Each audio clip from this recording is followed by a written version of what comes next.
still want to get one side equal to 0, but the trick is that I want to have my first term positive. So obviously it'd be less work to move the 16x squared over, but I don't want to factor it ever with first term not equal if that's not positive. It becomes too much of a pain. The numbers are all out of whack. It's much easier to always keep that positive. So if I want to keep the 16 positive, I have to move the 8x and the 1. How do you move the 8x and how do you move the 1? Okay, that good. So you wind up with 16x squared minus 8x plus 1 is 0. Okay? Excuse me. Now, this is the one that we talked about yesterday. When you have that first term that's not 1, you still multiply the tails, front and the end and the back, to see what adds to the middle. What's 16 times 1? 16. What times what is positive 16, but I add them together, I get negative 8. That means both of my numbers have to be negative. So if you look at your terms, you get 1 and 16, 2 and 8, 4 and 4. Which one of those gives you negative 8? Right. Okay. And we did this yesterday where you split it out. Here you get 16x squared minus 4x plus 1 is 0.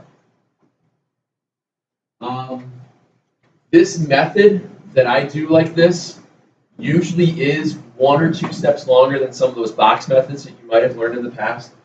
But this one will work if you ever have a fraction. It'll work later on when you have to factor with trigonometry. Box methods won't. So by looking at it this way, it's setting you up for what are called for GCFs, greatest common factors. Whereas when you get to some trig stuff, you can't do that with the other things.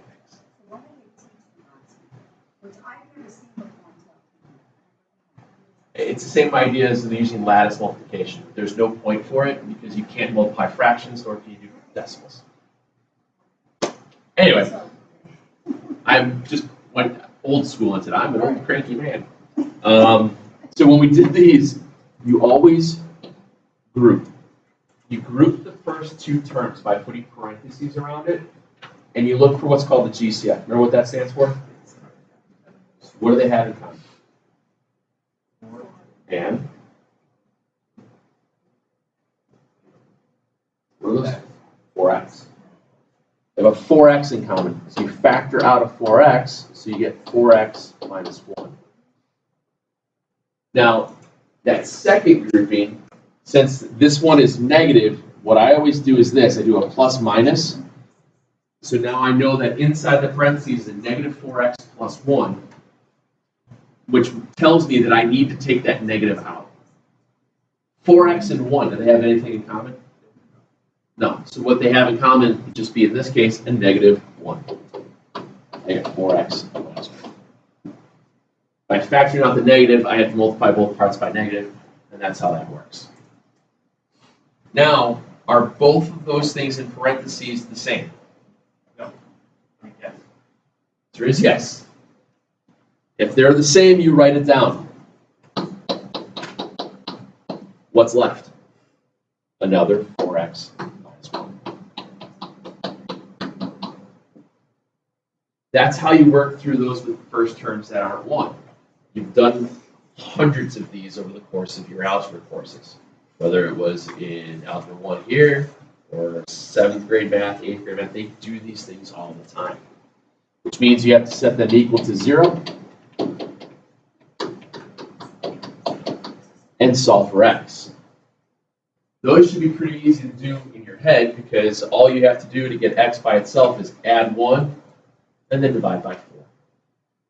So your solutions for this would be 1/4 for either one of them. Now, there are certain reasons why that answer only has one solution. It's just repeated. It's called multiplicity, when you have a repeated 0. And this is something you'll learn next year because you talk about multiplicity of polynomials. where all of this comes back, you'll be factoring things with higher degree. What multiplicity means is that it changes direction on the axis. Okay, that's what that means. It just changes direction at the axis. This one, well, yeah, I put the 0 at one. That's why I moved over this. Yeah, it just touches the 0 at one spot. So what'll happen in algebra 2, you get this idea of, and you'll write this down. You'll have, if you have zeros of 2, -3, 1 with multiplicity of 2, that means you have zeros here, here, here, and we'll say it's positive, so it's increasing, changing, it's doing stuff like that. You can graph polynomials knowing zeros with multiplicity.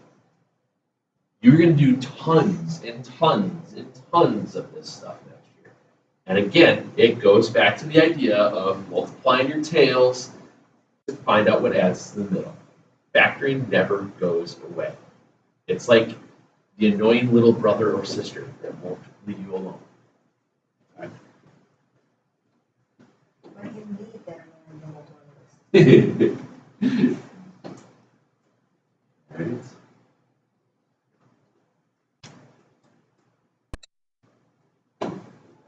Try this one. Try this one.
What's 8 times 5?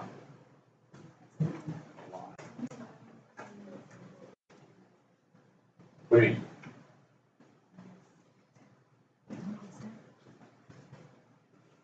What part?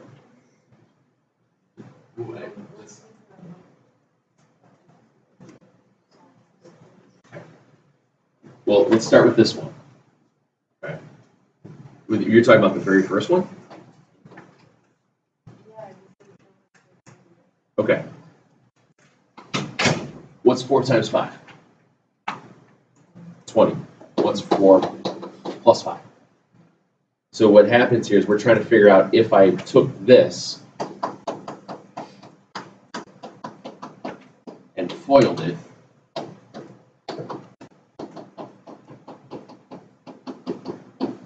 I'll get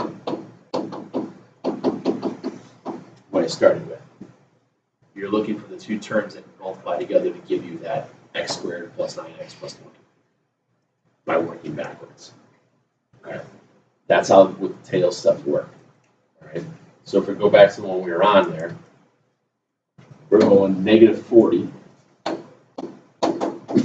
Excuse me. So that's 1 and 40, 2, 20, 4, 10, 5, and 8. Now, with one of these being positive, or excuse me, with both numbers being negative, that means one of my numbers has to be negative, and one of them has to be positive when I multiply them, and then when I add them. So if I'm going to get a negative middle term, that means the bigger of the two numbers has to be negative. So what's negative 40 plus 1? Negative 6. Negative 20 plus 2? Negative 6. Negative 10 plus 6 or plus 4 is negative 6. So this would be my setup here, because that'll get me negative 6. I'm looking through my factors of where it goes. So when I write this out, I get this 8x squared minus a 10x plus a 4x minus a 5 is 0. My little trick that I always do, if I have a positive and a negative, when I multiply them out, I always put the negative first. So as the second thing I write down. Okay, so I go 8x squared minus 10x. I find that by doing it that way, you'll be less likely to screw up a sign later when you factor, when you pull out GCFs. Excuse me. Oh, I busted my mouth from baseball. What do those two guys have in common? 8x squared and 10x. What do they have in common? 2 and x. So you factor out a 2x, and you get 4x squared minus 5. Oops, sorry, an x squared. What does 4x and a 5 have in common? If they have nothing in common, what do they always have in common? 1.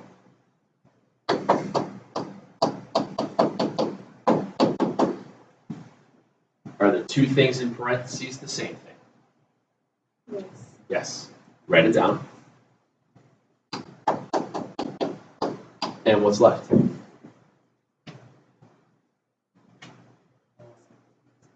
Two x plus 1.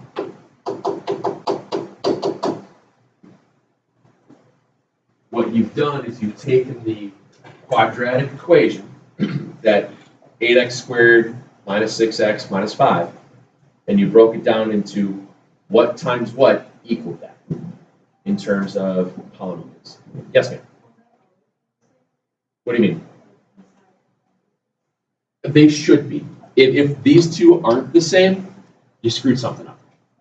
And that's the trick. That's why I always go back to this method, because it tells you along the way if you're doing it right. Yes, ma'am? Okay. The reason is because if I do this, 2xy plus 1y, what do those two have in common?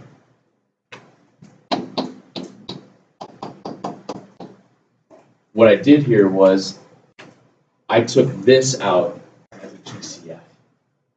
Technically what I'm doing GCFs here and here, and then it leaves me those two in common again. So in all honesty, what we do with this problem is we take a GCF 3 times. We just don't say that we're doing it 3 times, because I'm looking at, by getting these first two out, it should automatically make these two the same. If those two are the same, we take those out and put them in front. Because then if I distribute in, I get 2x plus 1. It's the same idea as that, just with an extra piece to it. Does that help?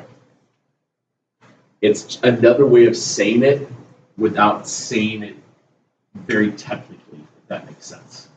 I'm trying to push you into a method without telling you like the nuts and bolts of why everything worked. Just showing, hey, this is the same thing, it's going to happen every time, the replication of it. Then when you get to this part, all you have left then is to set each part of it equal to 0. Okay. In order to do this now, this is the easy part. To get x by itself, you have to add 5 and then divide by 4. And the other one, what would you have to do? Subtract 1 and then divide by 2. Okay. That's, excuse me, that's where this stuff gets us to. That's how it rolls through. Yes, ma'am? It's easier to leave it because it's quicker. You don't have to use your calculator. You don't need to write it. You don't have to write it out as 5 divided by 4 and write out 1.25. You don't have to do any of that. It's a cleaner answer at 5/4. Plus, later on, when you get to algebra 2, you probably won't use decimals. And wasn't it less work on your brain just to say, oh, I got to add 5 divided by 4? We try to make it a little bit easier. Okay. Further you go in math, the less you will depend upon decimals. Kind of don't use them very often anymore. Really don't. Let's see.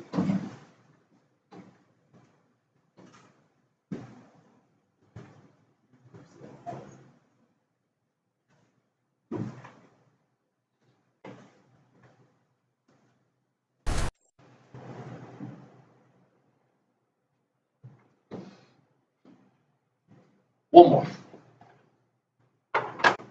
Went back to one without it when the first term was equal to 1, so it should be a little bit cleaner.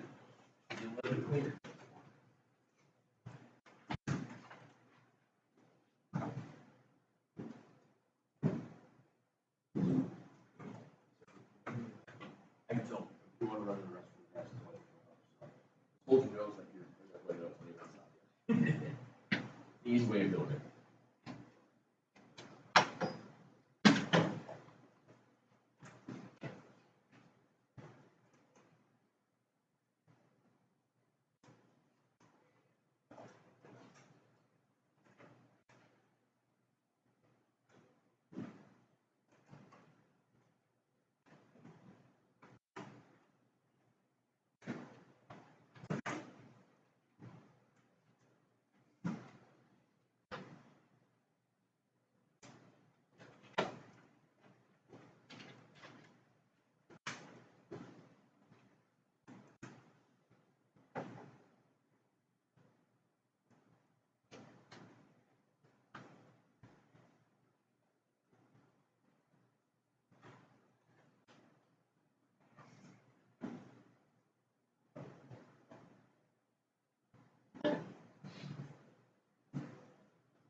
When you get bigger numbers, sometimes it's not a bad idea just to take a guess.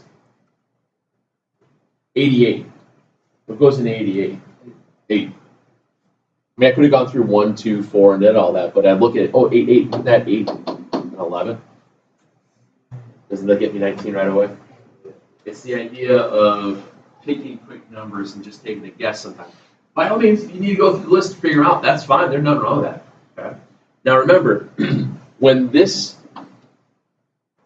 has a coefficient of 1, remember the coefficient is the number in front, and if there's no number in front, it means it's always a 1, they just don't write it. That means you can go directly to your terms.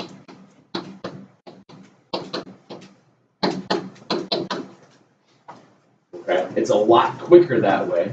You have less work, which generates zeros where?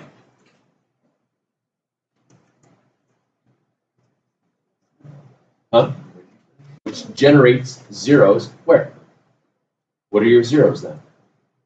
Remember, when I'm saying zeros, what are your zeros? That means what makes it 0. That lingo hasn't changed. And 11. That the language of what generates zeros, that hasn't changed from what you guys first learned how to do some simple factoring back probably 7th, 8th grade when you did some real small ones. As all throughout Algebra 1, same idea. What are your zeros? List any and all zeros, things like that. Other times they might say, where does it cross the x-axis? What are your terms? And then you generate zeros. Okay. what I wanted you guys to work on this evening is I've got a mixture of stuff to do with the tangent stuff as well as some more of these factoring problems. And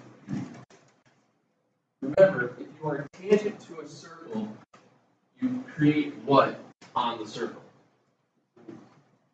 Try again. If you are tangent to a circle, you create what on the circle? A right angle. Good.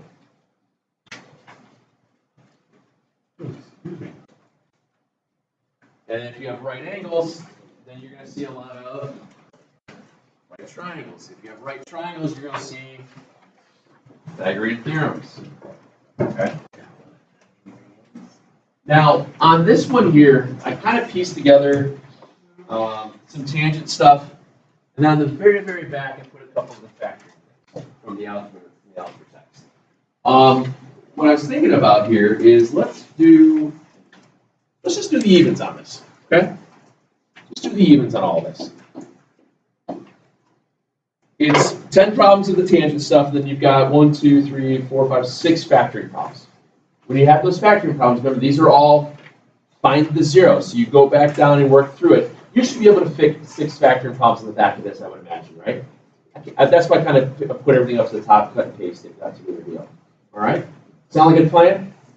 Now remember, the other thing was if you look over at like 17 and 18, 17, those are common external tangents. If they're common external tangents, they have to be what to each other? Equal. I think the only other one on here that you may not remember or may not understand, I'm going to use 15 as an example. If I look at number 15,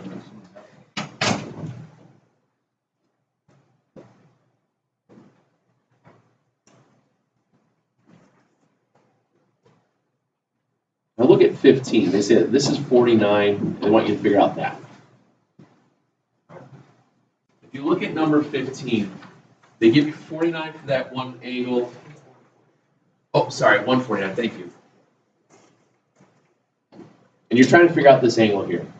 It says in instructions on this one to begin with, it says, assume lines that appear to be tangent are tangent. Which means, what should this probably be right here? 90 degrees. Okay. So that means that with that 149 there, what would you do to figure out this part here?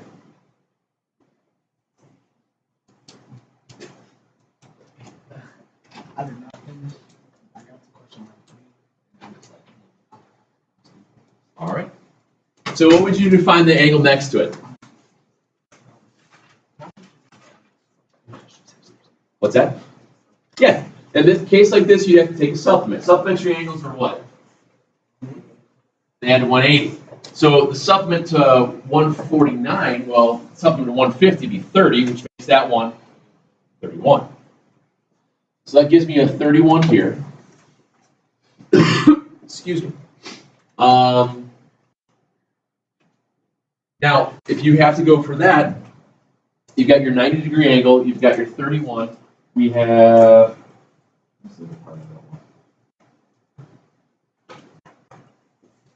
Oh wait, am I overthinking this one? Oh, duh. Now these two guys are radii, which makes this triangle in here what? Makes it what? Isosceles. So if one of the base angles is 31, what does the other base angle have to be? 31. Sorry, I overlooked it for a second. Like, oh wait, duh. It's a circle. So you've got the idea where you get that base angle of 31. Now you've got enough to figure out that missing angle. Remember, when you have a triangle inside of a circle, if the sides of the triangle happen to be radii, it's going to automatically create isosceles triangles where you'll get that little trick. Okay? So just want to remind you on something like that because I think those the other ones are like that as well. Okay? Give those a shot. You should be okay. We'll go from there.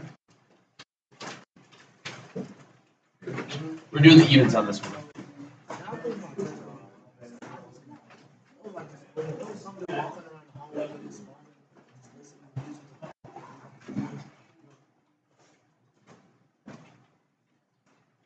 Grab a flashback. Oh, if it was that bad, you should just go back in. And that would have been worse. Then I would have sent you down by 2. Right?